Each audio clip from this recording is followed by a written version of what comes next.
E aqueles alguns que eu estou vendo aqui participar, você teve várias vezes, né? E eu vou pedir licença para as pessoas que estiveram conosco aqui, porque hoje nós vamos tratar de um capítulo específico de Daniel. Eu acho relevante para toda a igreja, aqueles que infelizmente não tiveram a oportunidade de estar conosco, lerem e ouvirem sobre um capítulo. Antes, gostaria que todos vocês abrissem as suas Bíblias no livro de Zacarias, no capítulo 5. Nós leremos os versos 5 até o 11. Zacarias, ele foi um contemporâneo de Daniel. Os dois profetas, os dois tendo visões, os dois passaram por muitas dificuldades. A grande diferença entre os dois profetas foi que Daniel foi levado para o palácio e ele trabalhava junto ao rei. Zacarias não, Zacarias ficou lá no meio do povo que sofria, era oprimido, e ele esteve ali no meio daquelas pessoas. E uma das suas maiores mensagens era uma mensagem de conforto e fortalecimento para que o santuário de Jerusalém fosse reconstruído. Eu não sei quantos de vocês já leram essa visão, mas vamos lá, capítulo 5, do verso 5 ao 11. Em seguida, o anjo que falava comigo se adiantou e me disse: olha, e veja aquilo que vem surgindo. Perguntei o que era aquilo, e ele me respondeu: é uma vasilha. E disse mais: ali está o pecado de todo o povo dessa terra. Então a tampa de chumbo foi retirada, e dentro da vasilha estava sentada uma mulher. E ele disse: esta é a perversidade. E a empurrou para dentro da vasilha e a fechou de novo com a tampa de chumbo. De novo, ergui os olhos e vi chegarem à minha frente duas mulheres com asas como de cegonha. O vento impeliu suas asas, e elas ergueram a vasilha entre o céu e a terra. Então perguntei ao anjo: para onde estão levando a vasilha? E ele respondeu: para a Babilônia, onde vão construir um santuário para ela. Quando ficar pronto, a vasilha será colocada lá em seu pedestal. Gostaria de saber quantos já haviam ouvido e não lido essa visão. Eu nunca tinha ouvido nem estudado essa visão. E hoje não será o dia que nós estudaremos esta visão específica. Tiraremos aqui algumas lições para compreendermos Daniel. Correto?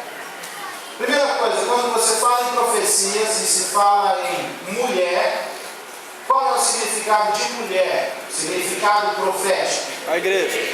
Igreja. Então, vamos lá. Preenchendo e formando então um belo quadro desse quebra-cabeças. Mulher, igreja. A igreja estava dentro do quê? De um cesto. A tampa era de um metal. Qual metal? Chumbo. Alguém aqui sabe me dizer qual é o metal mais pesado? Você vê, é o chumbo, né, ouro, mas o chumbo é o mais pesado. Qual é? O ouro é mais pesado. Depois será que tem o chumbo? Um deles, né? E olha só o que acontece. O chumbo, quando você pega, então, antigamente as portas dos carros eram de chumbo fundido. Você tinha ali alguns materiais de ferro fundido e chumbo. Ferro fundido também é pesado, mas o chumbo é mais pesado. Significa que a tampa daquele cesto tinha um peso bastante significativo, porque o seu metal era um metal bem pesado. Acontece que de repente, em algum momento, a tampa foi retirada. E aí então, aquela mulher, a igreja, ela se levanta e quer fazer alguma coisa. O que a visão diz em seguida? O que acontece? Vem um anjo e faz o quê? Fala, Pedro, o que faz o anjo? Empurra a mulher para dentro. Tenta imaginar essa cena, a mulher saindo dentro do cesto. Sabe aquela cena assim da cobra? A mulher saindo dentro daquele cesto e o anjo vem, empurra a mulher, coloca a tampa e fala, ó, espera, não pode fazer nada ainda. Grande significado aqui é que os anjos de Deus, por ordem do Criador divino, mantenedor, Deus onipotente, é Ele quem permite qualquer ato ou qualquer coisa aqui nessa terra, até mesmo a perversidade, a mulher, a igreja. Por que esse cesto foi levado para a Babilônia? O que significa Babilônia? Confusão, mistura, bagunça. Em até alguns lugares você vai encontrar orgias. Muito bem. A conclusão dessa primeira parte é que os anjos de Deus, por ordem dele, não permitem que as coisas aqui nessa terra aconteçam a hora que eles quiserem. Nem o diabo pode fazer qualquer coisa sem que Deus permita. Todos entenderam isso? A igreja que estava dentro daquele cesto, quando de repente deu na telha, agora eu vou resolver, Deus falou, não, você não pode. Nesse momento, não. Fica aí. Coloca a tampa e nada acontece. Mas essa igreja foi levada para Babilônia. Abramos então o livro de Daniel. Coincidentemente, no mesmo capítulo.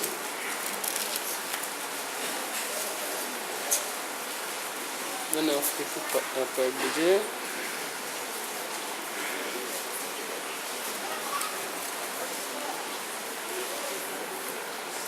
Daniel, capítulo 5.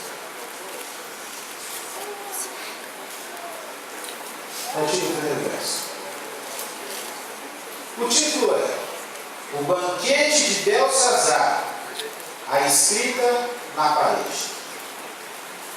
Certa vez o rei Belsazar deu um grande banquete para 1000 dos seus nobres, e com eles bebeu muito vinho.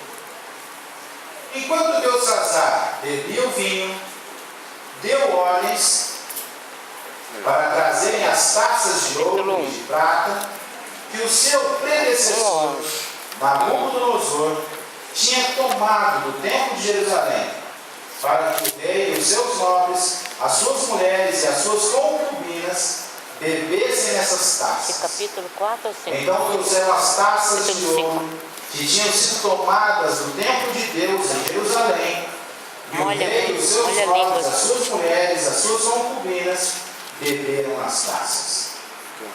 Enquanto bebiam o vinho, louvavam os deuses de ouro, de prata, de bronze, de ferro, de madeira e de prata. Pois bem, algumas informações importantes. Belsazar era neto de Nabucodonosor. O nome da história utilizado para Belsazar era Nabonido. E o que acontece é, na Bíblia, naquele tempo, quando você dizia, olha, Jesus, filho de Davi. Jesus era filho de Davi? Da linhagem. A Bíblia normalmente fala isso. E esse aqui, quando diz, olha, o filho de Nabucodonosor, não. Nabonido era o neto. A filha de Nabucodonosor era a mãe de Nabonido, Belsazar. Outra coisa importante. Belsazar cresceu sabendo que existia uma sala onde ficavam trancados os utensílios mais sagrados que saíram direto do templo de Jerusalém.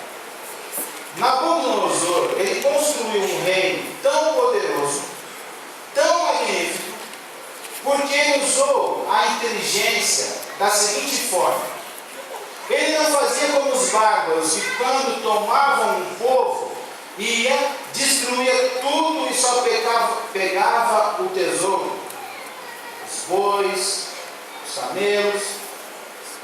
Ele ia e ele pegava os príncipes, ele aprendia a cultura, ele pegava tudo que tinha de mais importante, e dentre essas coisas estavam as pessoas. Ele não destruía tudo, ele tinha que começar do nada. A educação era muito importante.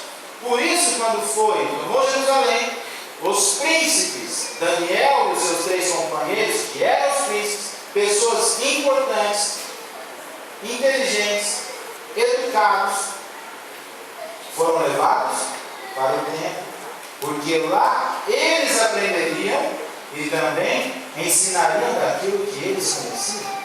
Por isso o rei de Babilônia era tão poderoso. Então, quando chegou e viu, e aquele templo de Jerusalém, magnífico, coberto de ouro, tudo de longe, quando o sol batia, era aquele resplendor. Ele olha e deixa uma ordem: olha, não mexam em absolutamente nada. E pegou-se então todos os utensílios do templo, Nabucodonosor mandou guardar. E ninguém mexia naquilo, porque Nabucodonosor sabia que o Deus, dono daqueles utensílios, daqueles objetos, era um Deus muito poderoso. E ele sentiu na terra.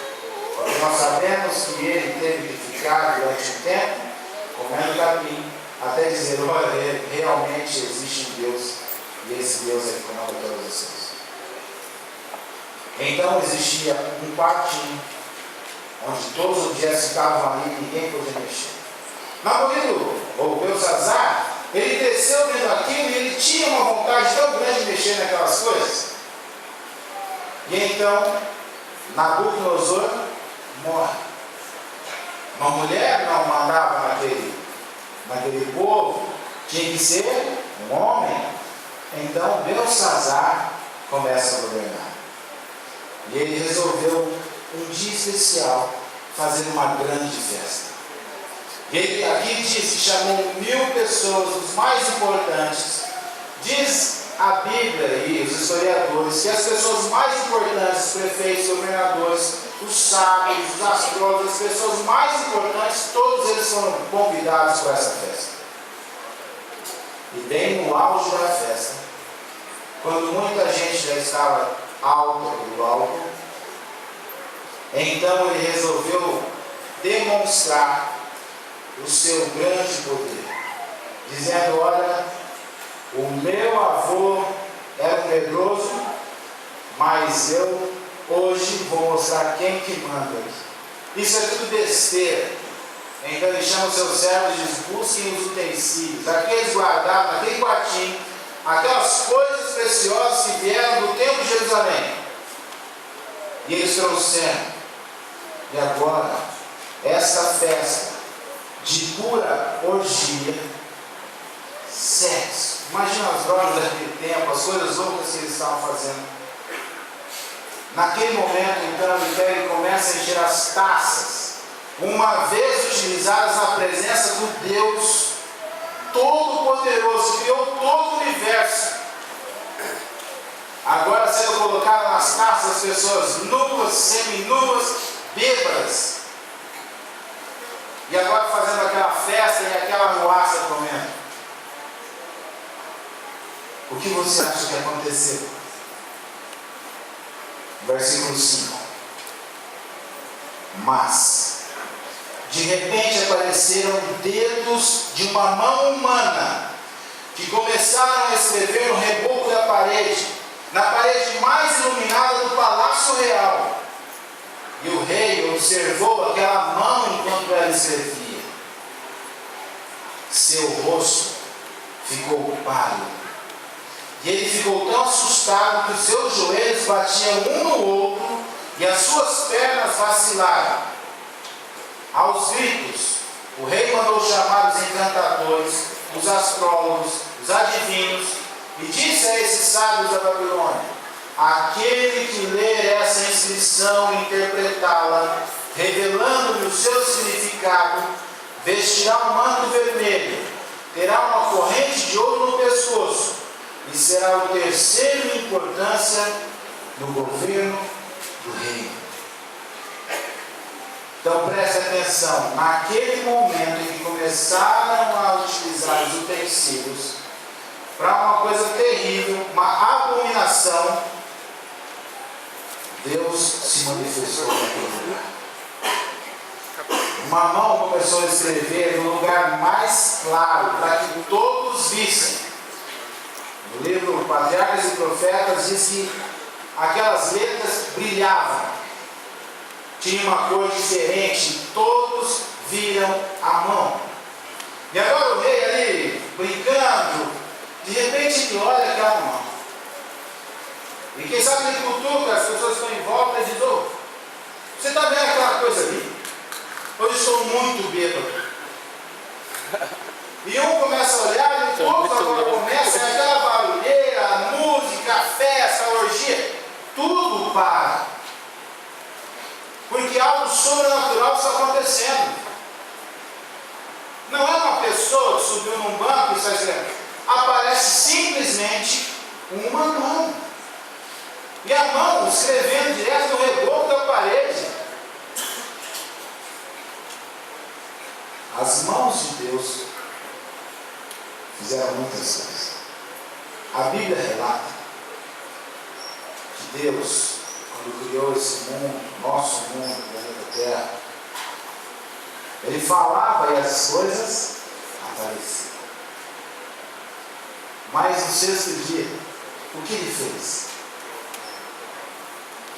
Ele para e com as próprias mãos Ele vai formando um boneco de barro, com as próprias mãos formando e deixando aquele boneco com a forma que nós temos hoje. Depois ele sopra e agora existe um ser vivente. Com as próprias mãos ele escreveu em tábuas de pedra uma lei que, se for observada, fará esse mesmo ser humano que ele criou ser feliz. E ser feliz eternamente. E não fez só uma vez. Ele escreveu 2 vezes nas tábuas de pedra. Com as próprias mãos, quando ele esteve aqui, em carne e osso como nós, ele escreveu na areia quando essa mulher da história para as crianças estava sendo ameaçada de morte e apedrejamento. Deus utilizou suas próprias mãos para fazer algumas coisas. Não quero dizer aqui que escrito no reboco da parede era a própria mão de Deus. O Espírito de Profecia não diz que é a mão de Deus. O Espírito de Profecia diz que Deus enviou uma mão. Mas nesses outros casos que eu disse, todos eles foram a mão de Deus. Mas é para a gente entender que a mão de Deus aparece na história desse mundo algumas vezes. E mesmo no meio das festas de orgia e dos problemas todos naquele lugar, só havia idólatras. Não tinha uma pessoa ali dentro daquela festa que adorava um Deus verdadeiro. E sabe como eu sei disso? Porque quando ele começou a tremer, gritar, teve um ataque de histeria, a sua mãe chega, e a Bíblia diz, a rainha mãe, ela diz: não, calma, existe alguém aqui no nosso reino que ele tem uma inteligência sobre todas as outras pessoas. Ele já conseguiu revelar coisas impossíveis. E aí ela recorda quando o seu pai, o seu avô, Nabucodonosor, teve um sonho. E então Daniel conta o sonho e conta o significado do sonho. Então, ele diz, mas onde está Daniel? Daniel não estava naquela festa. Vocês entendem o que eu estou dizendo aqui? Daniel não estava naquela festa. No capítulo 1 de Daniel, quando ele chega cativo naquele lugar ímpio, idólatra, cheio de pecados, ele coloca no seu coração que não iria se contaminar com as iguarias do rei e com a idolatria do povo. Então, no decorrer da história, depois de mais de 50 anos, Daniel ali cativo naquele lugar, ele ainda continuava o mesmo Daniel de quando chegou. Melhor, estava mais próximo de Deus ainda, porque Deus já tinha feito grandes milagres na sua vida. Deus havia mostrado que Deus é sobre todas as coisas e Deus é que comanda o mundo. E agora ele tinha muito mais certeza e ele não estava naquela festa. Chamaram Daniel. E agora Daniel chega. E o rei diz, olha, quem contar para mim o que significa aquilo, tudo escrito, vai ser coberto com um manto vermelho, terá um colar no pescoço, vai ser o terceiro no reino. E Daniel chega, e aí ele conta tudo isso a Daniel. E Daniel, vendo o que estava escrito ali, olha para o rei e diz, olha, você pode guardar tudo isso aí para você. Os seus tesouros não me interessam. Alguns lugares, você sabe que Daniel não foi escrito cronologicamente, não quer dizer que a história aconteceu de acordo com os capítulos. Daniel estava orando faz tempo, porque ele sabia que se cumpriria muito em breve os 70 anos que estavam ali. Ele não estava preocupado com posição social, nem com dinheiro. Daniel estava preocupado com a salvação que Deus traria sobre o seu povo. Todos vocês conseguem entender isso? Então vamos a uma outra história. Em São José do Rio Preto, já faz alguns anos, deve fazer por volta de uns 13 anos, mora naquela cidade um homem que, assim como nós trazemos aqui os nossos pequeninos, os bebês, para ofertarmos a Deus, ele foi ofertado ao diabo. Seu pai era dono de um terreiro e era terrível. Depois de um tempo, ele conheceu a igreja adventista, resolveu batizar-se. E esse homem, mesmo após batizar, ele tinha algumas dificuldades, infelizmente. Você conhece, né, Bordante? Depois, então, eu te falo. Mas essa pessoa, às vezes, tinha problemas, batizou-se, e depois que a porta da alma está aberta, diz Deus que essa pessoa tem que ficar 100% do tempo vigilante, porque Satanás ele fica rodando muito ao redor dessa pessoa. E um dia, nossa igreja resolveu fazer uma festa, que aparentemente era uma festa sem problemas, porque era uma festa dessa época de festa junina, onde as pessoas estariam ali reunidas e brincariam. E resolveram, naquele momento, igualzinho as festas que todos nós vemos de vez em quando, tem lá um casamento, né? Não sei quantos de vocês sabem dessas festas, mas tem uma hora lá que tem um casamento. E quem ia casar era a filha desse nosso irmão. Então, a festa estava acontecendo. As músicas que estavam sendo tocadas, é lógico, não eram as músicas que a gente toca aqui na igreja. Era música tradicional, de fora, né? Aparentemente sem muito problema. Quem estava lá naquela festa, numa chácara, éramos nós, as pessoas da igreja. Não tinha quase ninguém de fora. E quando chegou aquela hora do casamento, que o nosso irmão chegou ali, era brincadeira. Quando foi acontecer o casamento, infelizmente, ele foi tomado pelo inimigo. E aí então, imediatamente as músicas mudaram. Lógico. E aí, quando mudou as músicas, todos começaram então a cantar. Vamos cantar Castelo Forte, Jesus voltará, né? Deus é o eterno e reina.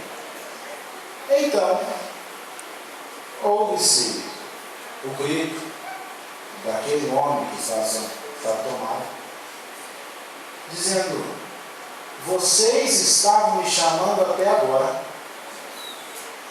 e agora que eu vim, vocês querem que eu vá embora?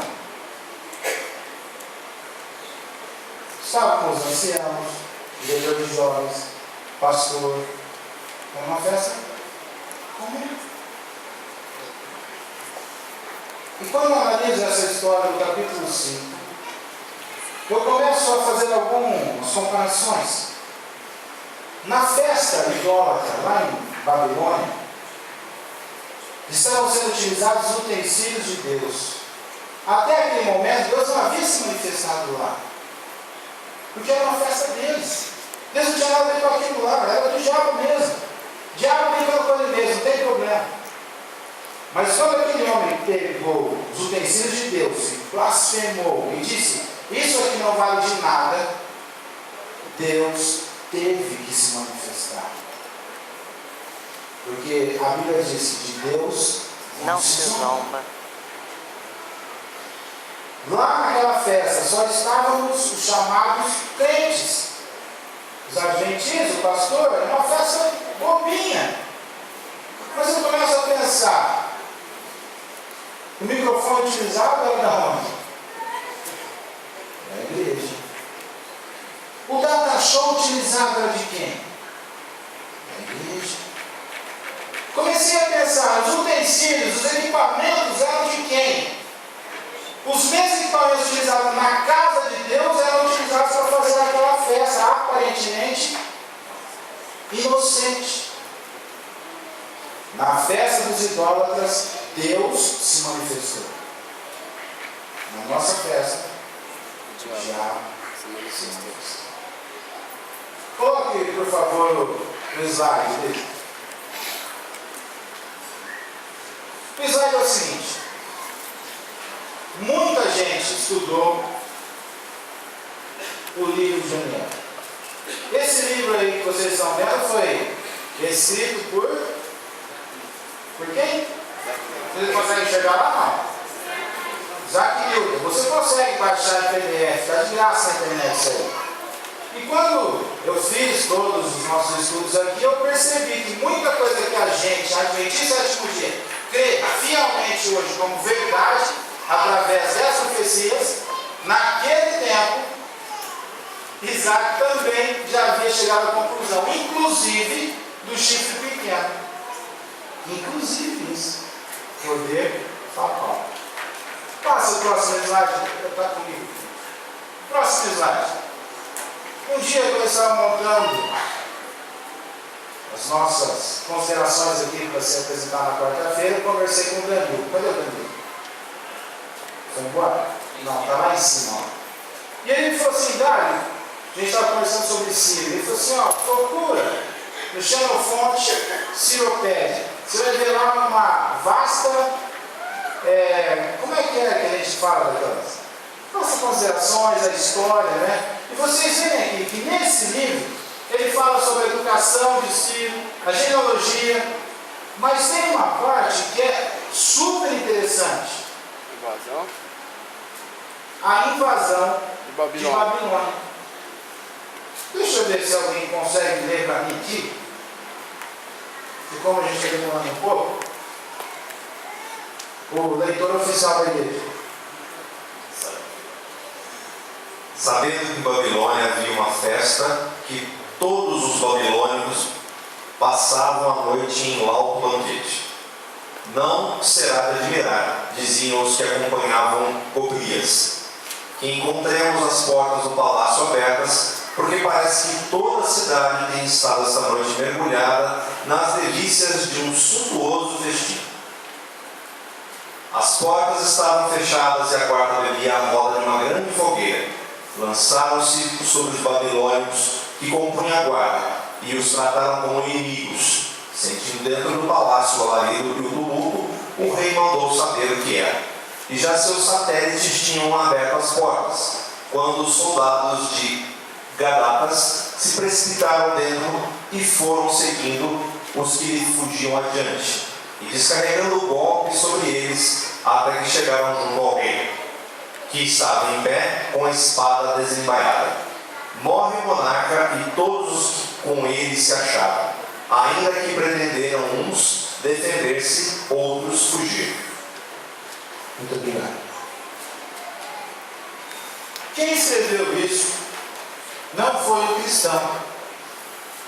Você está vendo o relato da invasão pelos olhos de alguém, um historiador, alguém que não tem nada a ver com a Bíblia, um adventista do dia.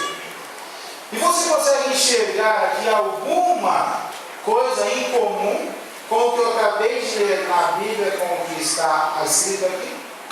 Então leiamos a partir do versículo 25 de Daniel. Essa é a inscrição que foi feita. Mene, mene, tekel, parsim. E este é o significado dessas palavras. Mene, Deus contou os dias do teu reinado e determinou o seu fim. Tekel, foste pesado na balança e achado em falta. Pérez, teu reino foi dividido e entregue aos medos e persas. Então, por ordem de Belsazar, vestiram Daniel com um manto vermelho, puseram-lhe uma corrente de ouro no pescoço e o proclamaram o terceiro em importância no governo do rei. Naquela mesma noite, Belsazar, rei dos babilônios, o que diz? Foi morto. E Dario, o Medo, apoderou-se do reino com a idade de 62 anos. Esse nome, Gobrias, por todos os estudiosos cristãos, não só adventistas, eles encaram e eles aceitam que esse Gobrias é esse Dario. E você vê ali escrito Gobrias, os soldados de Gobrias, Dario entram no palácio. A Bíblia diz, naquela mesma noite foi morto. O texto diz, naquele momento, o rei e todos que estavam ali morreram. Aquele texto da Bíblia que diz, aquele que habita no esconderijo do Altíssimo e descansa à sombra do Onipotente, Deus Senhor, meu refúgio, meu baluarte, Deus vem que confio. Eu posso falar até assim, ó, cai 1000 ao meu lado, 10.000 à minha direita, eu não serei atingido. Sabe o que significa isso nesse contexto? Que quando os soldados chegaram, Daniel não estava mais ali naquele lugar. Daniel foi chamado para uma missão. O que está escrito ali? E ele diz, quer saber? Mene, mene, tekel, parsim. Hoje passou o seu reino. A partir de hoje, quem manda aqui, medos e persas, é essa que é a mensagem. Virou as costas e voltou para o seu quarto. Esse livro de Ciro, esse que eu mostrei para vocês, diz o seguinte, Ciro deixou bem claro, não quero que matem todas as pessoas, não quero que façam isso, vocês vão e entrem lá. E a ideia não era matar também, inclusive o rei. Vão lá e façam prisioneiros e passem avisando nas casas. Quem sair, vier para a rua, esse não morrer. Mas quem ficar quietinho dentro de casa não vai morrer. E a Bíblia deixa claro que Daniel não morreu, porque depois foi jogar na sala dos leões, e daí ele estava lá fora. Para nós hoje, finalizando nossas considerações, algumas coisas importantes. Primeiro, você também colocou no seu coração, assim como Daniel, não se contaminar com as iguarias deste mundo e a idolatria que está à sua volta.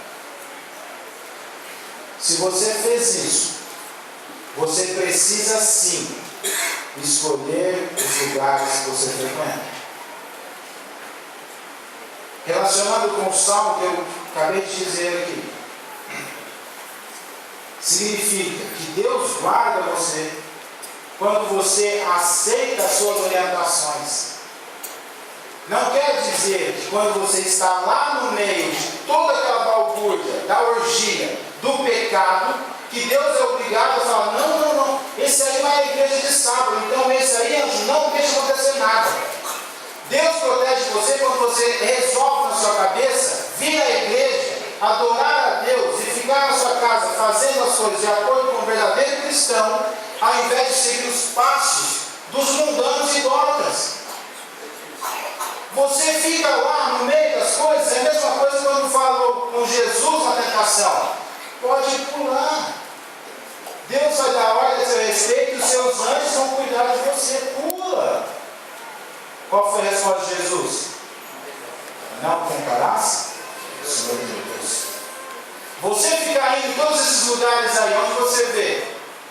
Não sou contra, e eu estou sendo o mais claro possível aqui, que cada um é bem adulto para entender, mas a igreja precisa dizer para você, escolha o lado que você vai ficar, querido. Você sabe que num jogo de Corinthians e Palmeiras sempre sai morte. Você vai lá e fala, não, Deus está comigo, a Bíblia fala isso. Entende o que eu quero dizer? Você quer ir no lugar, hoje você vê onde a maioria das mortes acontece e que horas acontece.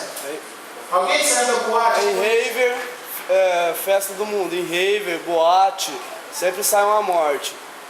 Você vai ficar escolhendo. Aí vai falar assim, Deus está comigo, eu vou lá, sabendo que tem droga, sabendo que tem sexo, aí eu vou lá, frequento a casa dessa, então Deus está comigo, eu vou lá. Aí onde é que acontece? Aí Deus vai estar comigo? Não, o diabo vai estar com você, que você está lá, frequentando a casa de Deus, frequentando a boate, quer dizer. Você entendeu onde eu quero chegar? Exatamente isso. Para a gente terminar, eu quero dizer para vocês o seguinte: estudando um pouquinho mais para frente do Daniel, o livro diz que em determinado momento ele teve uma visão em que os tronos foram colocados, e então entrou Jesus e os livros foram abertos. A mesma mão que escreveu a sentença são as mesmas mãos que estão escrevendo num livro invisível aquilo que você faz todos os dias. Sabia disso? Você tem um livro onde são escritas inclusive os seus pensamentos. A sentença dada por Deus e revelada através da mão será também uma sentença para cada um de nós. Mas existem dois tipos de sentença. Uma que será escrito, esse foi pesado e a chave lhe falta. Mas existe uma sentença maravilhosa, que é aquela, esse foi fiel no pouco e sobre o muito eu colocarei. Nessa manhã eu convido você a escolher, porque só você consegue fazer essa escolha. Qual a sentença que será escrita no teu livro? Você vai estar por toda a eternidade com Deus maravilhoso? Ou você, infelizmente, será pesado e achar uma falta? Deus abençoe cada um de nós, para que escolhamos a primeira sentença.